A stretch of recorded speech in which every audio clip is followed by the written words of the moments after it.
तो एक ऐसा भक्त जिसने अपनी भक्ति, अपनी कठिन तपस्या के बल पर एक ऐसा स्थान प्राप्त किया, जो किसी के लिए भी इतना आसान है, जो ना ही अब तक कोई पा सका है और ना ही शायद कोई पा सके।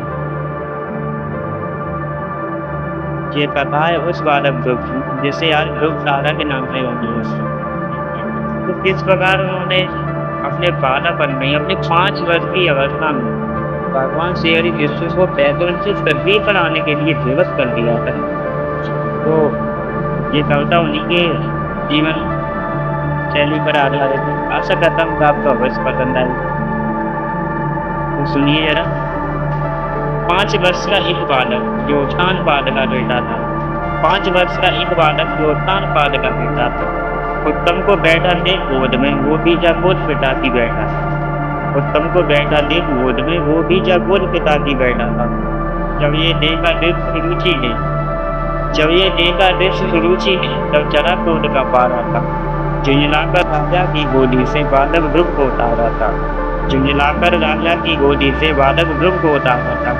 रोता रोता वो नन्हा बालक निकट मात के जब आया। रोता रोता वो नन्हा बालक निकट मात के जब आया। जो भी था व्यवहार सुरुचि का वो सब माता को बतलाया। जो भी था व्यवहार सुरुचि का वो सब माता को बतलाया। पहुँचे थे आंसू बेटे के सीने से माने लगा। पहुँचे थे आंसू बेटे के सीने से माने लगाता था। पिता की गोद से माता ने नारायण की गोद को श्रेष्ठ बताया था। पिता की गोद से माता ने नारायण की गोद को श्रेष्ठ बताया था। करके भजन हरि का तू उस पार ब्रह्म को मना लेना। माता ने अपने पुत्र से कहा कि करके भजन हरि का तू उस पार ब्रह्म को मना लेना, जिससे तुझे कोई ना कभी उतार सके, तुझको आसन पा लेना। ठान लिया बालक दुगने मुझे शरण हरि की जाना। ठान लिया बालक दुगने मुझे शरण हरि की जाना है। उस निराकार नारायण को साकार रूप में पाना है। ना जग में दूजा कोई हरिभक्ति से बड़ा खजाना। ना जग में दूजा कोई हरिभक्ति से बड़ा खजाना है। अब करके मन में मनन उनका उस पार ब्रह्म को मनाना है। अब करके मन में मनन उनका उस पार ब्रह्म को मनाना है। वन की शरण ली बालक ने आधी रात प्रस्थान किया। वन की शरण ली बालक ने आधी रात प्रस्थान किया। मैंने मार्ग में नारद जी गुरु दीक्षा का दान दिया। ओम नमो भगवते वासुदेवाय मंत्र की खूबी निडर लगाई थी। ओम नमो भगवते वासुदेवाय मंत्र की खूबी निडर लगाई थी। कुछ 5 वर्ष की अवस्था में हरिभक्ति भी खूबी पाई थी। कुछ 5 वर्ष की अवस्था में हरिभक्ति भी खूबी पाई थी। की थी कठिन तपस्या बालक ने। की थी कठिन तपस्या बालक ने अपनी सांसों को रोक गया। नारायण को पाने की खातिर अपने प्राणों को झोंक गया। की थी कठिन तपस्या बालक ने अपनी सांसों को रोका था।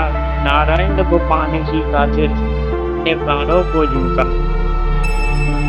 अपने प्राणों को झोंका था।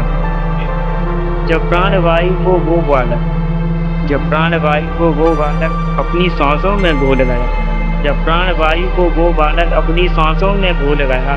कठिन तपस्या बालक की देख इंद्र का भी सिंहासन डोल गया। कठिन तपस्या बालक की इंद्र का भी सिंहासन डोल गया। वे प्रसन्न जब नारायण धरती पर अवतार हुआ। वे प्रसन्न जब नारायण जब धरती पर अवतार हुआ। जो देखा था स्वप्न उस बालक ने, स्वप्न आज साकार हुआ। आंखें खोल के जब देखा तब दर्शन हुए थे ईश्वर के। आंखें खोल के जब देखा तब दर्शन हुए थे ईश्वर के।